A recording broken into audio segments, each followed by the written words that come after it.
Isang buwan na ako sa Singapore at araw-araw ko pa rin tinatanong sa sarili ko, totoo ba to? Maaga ako nagigising at mag-ayos kasi medyo malayo ang trabaho ko. At lagi kaming sabay umalis ng asawa ko kasi nga malapit lang naman yung work niya sa akin. Dito kahit rush hour, hindi stressful. Walang tulakan, walang siraang aircon, at 3 linya ang biyahe ko pero laging on time. Kaya na-realize ko sana ganito din sa Pilipinas para kahit pagod ka sa trabaho, okay lang.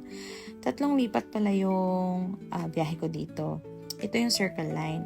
Ang daming tao, laging puno. Pero kahit ganyan, lahat kami kasya. Malayo sa atin, dito may respeto sila sa oras mo. At pag walang time para mag-breakfast, ang daming bakery dito. Yung trabaho ko dito, hindi siya madali kasi client-facing, laging may deadline, pero iba yung satisfaction kapag nakatatapos mo yung araw na may natulungan kang kliyente.